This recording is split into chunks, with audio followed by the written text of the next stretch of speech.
अस्सलामु अलैकुम वरहमतुल्लाहि वबरकातुहू। स्वागत है आप तमाम स्टूडेंट्स का आपके चैनल सदाए वक्त में। तो प्यारे बच्चों, कैसे हैं? उम्मीद करता हूँ आप तमाम बच्चे खैर वाफियत से होंगे। प्यारे बच्चों, करेज कोर्स का आज डे है 3। जो 15 दिनों का करेज कोर्स हम लोग चला रहे हैं उसका डे 3 है। प्यारे बच्चों, ये करेज कोर्स किस चीज़ का है? तो उर्दू मैट्रिक उर्दू वर्ष 2026 का है। इसमें आपको VBI मोस्ट ऑब्जेक्टिव क्वेश्चन करवाया जाएगा जो हर साल कराया जाता है। और यकीन दिलाता हूं मैं कि इसी क्लास के अंदर से या इसी क्रैश कोर्स के अंदर से आपके एग्ज़ाम के अंदर सवाल आने वाला है। इसलिए अगर आप नए बच्चे हैं तो आप ज़रूर इस क्रैश कोर्स को ज्वाइन कर लीजिएगा। किस तरीके से ज्वाइन करना है क्रैश कोर्स, ये वीडियो के लास्ट टाइम हम आपको बताने वाले हैं। तो चलिए आज की इस क्लास को फटाफट शुरू करते हैं बिना देरी किए हुए।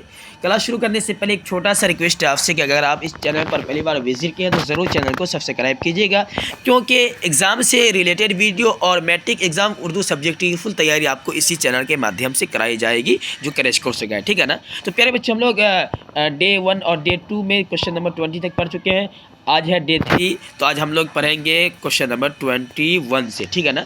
तो क्वेश्चन नंबर 21 में लिखा हुआ है कि कमर जहां का कौन सा अफसाना आपके निसाब में शामिल है। क्वेश्चन क्या है कि कमर जहां का कौन सा अफसाना आपके निसाब में शामिल है। ठीक है ना?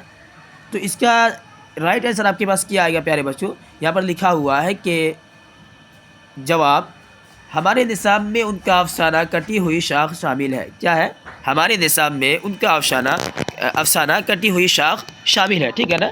अब चलिए क्वेश्चन नंबर 20 में पूछा जा रहा है। 22 में कितना में? क्वेश्चन नंबर 22 में आपसे पूछा जा रहा है कि कमर जहां किस यूनिवर्सिटी में उस्ताद है।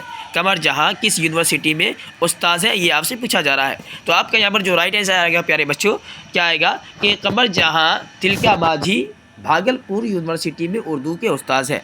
क्वेश्चन क्या था कि कमर जहां किस यूनिवर्सिटी में उस्ताद है? तो कमर जहां तिलका माझी भागलपुर यूनिवर्सिटी में उस्ताद है, उर्दू के उस्ताद हैं। ओके, अब देखिए क्वेश्चन नंबर यहाँ पर देखिए लिखा हुआ है 23 में कि निगार अजीम का असल नाम क्या है। निगार अजीम का असल नाम क्या है? ठीक प्यारे बच्चों, वाटर मार्क थोड़ा यहाँ पे पतला कर देते हैं, काफ़ी मोटा हो गया, आपको क्वेश्चन भी दिखाई नहीं दे रहा है। हाँ, अब ठीक हो गया।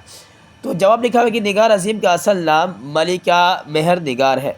निगार अजीम का असल नाम क्या है? तो मलिका मेहर निगार है। ओके, अब चलिए क्वेश्चन नंबर 24 में आपसे पूछा जा रहा है कि निगार अजीम ने किस किस मौजू में MA किया। ठीक है ना? MA जो होता है ना, वो निगार अजीम से पूछा जा रहा है कि निगार अजीम ने किस किस मौजू में किया, यानी कि कौन कौन से सब्जेक्ट में निगार अजीम ने MA किया है। ठीक है ना? तो उसके बाद आपका जवाब है कि जवाब उन्होंने उर्दू और पेंटिंग में, ये दो में, उर्दू और पेंटिंग में, ये दो सब्जेक्ट है, दो मजमून है जिसमें निगार अजीम ने मौजू है जिसमें निगार अजीम ने MA किया। ओके, क्वेश्चन नंबर 25 में क्वेश्चन आपसे पूछा जा रहा है कि निगार अजीम के अव्वलिन अफसानवी मजमूए का नाम क्या है। निगार अजीम के अव्वलिन अफसानवी मजमूए का नाम क्या है। ठीक है ना? तो उसके नीचे में आपका जवाब साफ साफ लफ्ज़ों में लिखा हुआ है कि जवाब निगार अजीम के अव्वलिन मजमूए के का नाम अक्स है। ठीक है ना? क्वेश्चन नंबर 26 में आपसे पूछा जा रहा है, क्वेश्चन नंबर 26 में आपसे पूछा जा रहा है यहाँ पर कि निगार अजीम का मजमुआ गहन कब शाये हुआ। तो जवाब में लिखा हुआ है कि 1999 में। कितना में भाई? 1999 में निगार अजीम का मजमुआ गहन कब शाये हुआ? तो 1999 में शाये हुआ। ठीक है ना? उसके बाद लिखा हुआ है क्वेश्चन नंबर 27 में कि निगार अजीम के सफ़रनामा का नाम क्या है। निगार अजीम के सफ़रनामा का नाम क्या है? उसके नीचे में जवाब लिखा हुआ है निगार अजीम के सफ़रनामा का नाम गर्दा आवरगी है। ठीक है ना?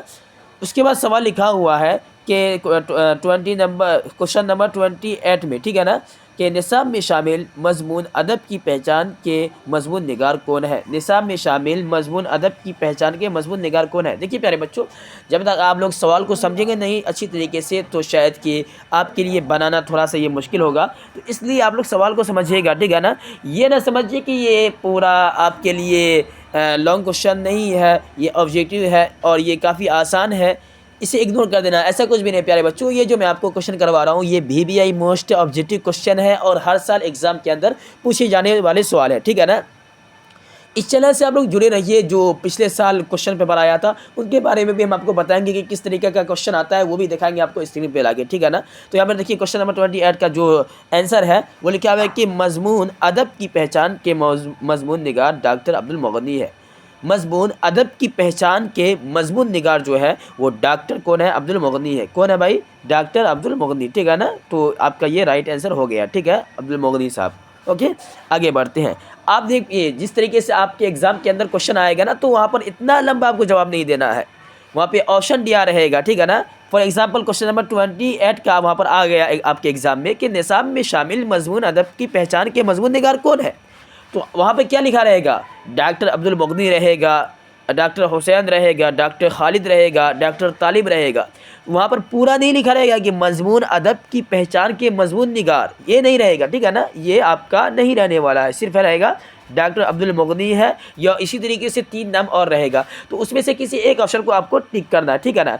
और ये जो मैं आपको पूरा बताया हूँ ना, ये आपको कहाँ पे काम आएगा? तो जब एक लाइन वाला क्वेश्चन आंसर आएगा ना आपके एग्जाम के अंदर, तो उसमें आपका ये काम आ जाएगा। पहली बात तो इससे आप लोग का ऑब्जेक्टिव भी बन गया। सेकंड नंबर में आपका एक लाइन वाला जो शॉर्ट क्वेश्चन है उसमें भी आपको ये काम आ जाएगा, ठीक है ना। चलिए क्वेश्चन नंबर 29 में हम लोग बढ़ते हैं। क्वेश्चन नंबर 29 में ये लिखा हुआ है कि डॉक्टर अब्दुल मुगनी कब और कहाँ पैदा हुए। देखिए एक ही सवाल है, बट इसमें आपका दो सवाल छुपा हुआ है। लिखा हुआ है कि डॉक्टर अब्दुल मुगनी कब और कहाँ पैदा हुए। जवाब में लिखा हुआ है कि डॉक्टर अब्दुल मुगनी 1934 में सूबा बिहार के ज़िला औरंगाबाद में पैदा हुए, ठीक है ना।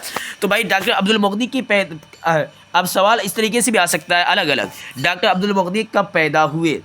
तो क्या है कि 1934 में पैदा हुए। कब पैदा हुए? 1934 में पैदा हुए। अब फिर से सवाल आएगा कि डॉक्टर अब्दुल मुगनी की पैदाइश कहाँ हुई? डॉक्टर अब्दुल मुगनी की पैदाइश कहाँ हुई, या डॉक्टर अब्दुल मुगनी कहाँ पैदा हुए? तो क्या कहिएगा आप लोग? सूबाई बिहार के ज़िला औरंगाबाद में, सूबाई बिहार के ज़िला औरंगाबाद में डॉक्टर अब्दुल मुगनी की पैदाइश हुई, ठीक है ना।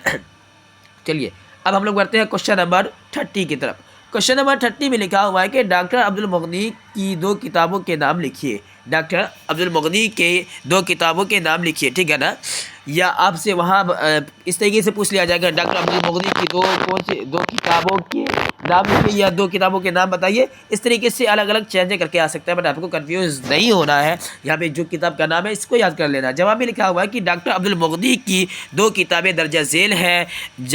ज़्यादा एतदाल, उसके बाद लिखा हुआ है तश्कील जदीद। नंबर 1 में क्या है? ज़्यादा एतदाल, और नंबर 2 में लिखा हुआ है तश्कील जदीद। तो इन 2 किताबों का नाम आप लोग नोट कर लीजिएगा प्यारे बच्चों। ज़्यादातर भी अगर आप ये क्लास को कर रहे होंगे तो आपके जहन में ये सवाल आएगा, ये जो नोट्स है सर आपको हमें पढ़ा रहे हैं, ये नोट्स से अगर मैं लेना चाहूँ, क्योंकि मैं आपको क्लास करवा रहा हूँ, क्लास कराने के बाद शायद कि अगर आप इसको अच्छी तरीके से नहीं पढ़ पाएंगे तो ये आपके लिए अच्छा नहीं होगा। क्योंकि जब आप क्लास कर रहे हैं तो पार्ट टाइम भी आपके पास ये नोट्स होना ज़रूरी है, ताकि इसे आप लोग अलग अलग टाइम में देखकर अपने पूरी तरीके से याद कर सकें प्यारे बच्चों। तो ये जो नोट्स है ये सदाई वक्त एकेडमी के द्वारा तैयार किया गया है, जो हर साल तैयार किया जाता है, ठीक है ना।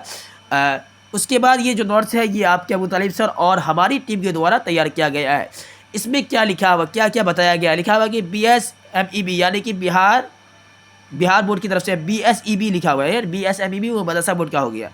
क्लास मैट्रिक उर्दू, ठीक है ना। तो मैट्रिक क्लास का उर्दू सब्जेक्ट का है, और ये VBI मोस्ट ऑब्जेक्टिव क्वेश्चन है जो हमारी टीम के द्वारा और ख़ुद मैं मेहनत करके बिहार बोर्ड के न्यू सिलेबस के अकॉर्डिंग हर साल तैयार करता हूँ, और बच्चे इस नोट्स को पढ़ के काफ़ी फ़ायदा हासिल करते हैं। क्योंकि और सब किताबें में आपको बहुत सारा क्वेश्चन वगैरह पढ़ना पड़ेगा, लेकिन लास्ट में हर चैप्टर से जो मोस्ट इंपॉर्टेंट क्वेश्चन है उसे लिया गया है इस नोट्स के अंदर। तो ये नोट्स अगर आप लेना चाहते हैं और तो इसके लिए एक सीधा आसान सा रास्ता है कि आपको स्क्रीन के अंदर एक नंबर शो हो रहा होगा, यहाँ पे लिखा हुआ है 7070018746 है। इसी नंबर पे आपको व्हाट्सएप पे मैसेज लिखना है, बोलना है अस्सलाम वालेकुम सर, हमें मैट्रिक एग्जाम वर्ष 2026 का उर्दू नोट से चाहिए। तो आपको ये नोट से भेज दिया जाएगा आपके व्हाट्सएप पे PDF की शक्ल में, और आप इसे पढ़ के बआसानी अच्छा से अच्छा मार्क्स ला सकते हैं। और प्यारे बच्चों मैं बता देना चाहता हूँ ये जो नोट्स है ये थोड़ा सा पेड है, इसमें आपको कुछ रुपया पे करना पड़ेगा। तो चलिए प्यारे बच्चों आज की इस क्लास को यहीं पे समाप्त करते हैं। आज का इस क्लास करने में आपको कैसा लगा आप लोग कमेंट सेक्शन में अपनी राय ज़रूर दीजिएगा, और अपने फ्रेंड लोग में ज़रूर आज की इस क्लास को शेयर कीजिएगा। शुक्रिया, अस्सलाम वालेकुम।